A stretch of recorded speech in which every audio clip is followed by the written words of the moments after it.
It's winter holiday time on the island of Sodor. It's very cold, but the engines don't mind. They love this time of year when the stations look jolly in their decorations.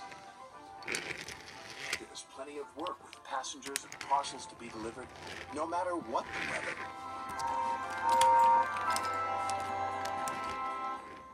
Driver says there's more snow on the way, said Edward. We'll soon be wearing our snow plows, said James. You'll enjoy that, won't you, Thomas? Teased Henry. You know I won't, said Thomas. I don't like my snow plow.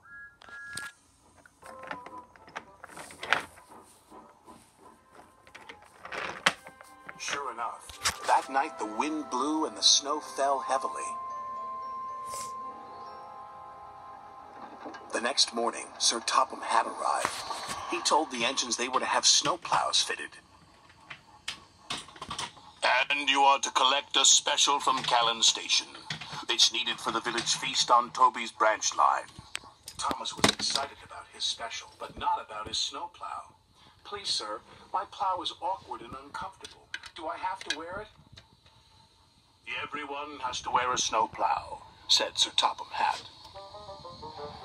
The fitters, his driver, and firemen all helped with Thomas's snowplow.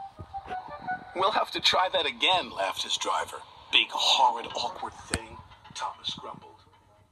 He was much happier when he arrived at Callan Station and saw his special. It was a beautiful Christmas tree. The tree will have lights and stand in the middle of the village, said Edward. Make sure you get it to Toby safely. I will, said Thomas.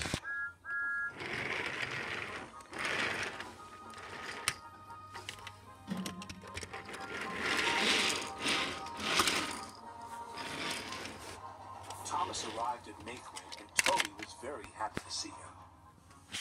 The villagers will be delighted with this tree, Toby said.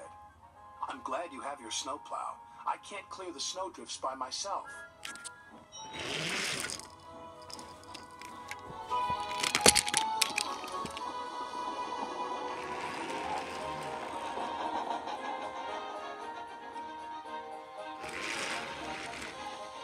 Thomas couldn't see. There was a huge rock buried under the snow. Suddenly, his snowplow hit the rock. Bouncing buffers, exclaimed Thomas. My plow is broken. His driver tried to stop, but the broken plow hit the water tower. Cinders and ashes, exclaimed Thomas.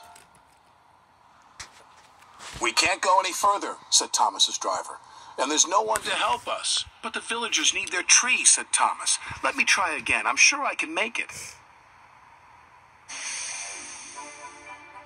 It wasn't easy without a snowplow, but Thomas was determined.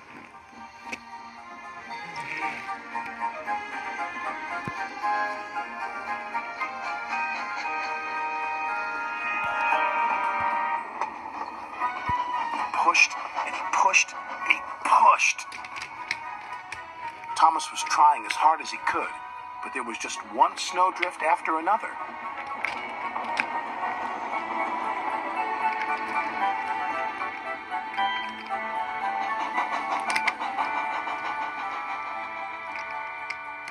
Finally, Thomas and Toby were pulling into the village station. Thomas whistled and the villagers cheered when they saw their beautiful tree. Hooray, they said, hooray! The next day, Sir Topham Hatt sent for Thomas. Thomas was worried. What would Sir Topham Hatt say about his broken snowplow? But Sir Topham Hatt wasn't cross. He was very pleased. The villagers had a wonderful feast, he said. You were very brave to take on that snow without a plow. Thank you, sir, said Thomas. As you know, continued Sir Topham Hatt, there are no spare snowplows, so you'll just have to do without yours for a while. Oh, thank you, sir, grinned Thomas.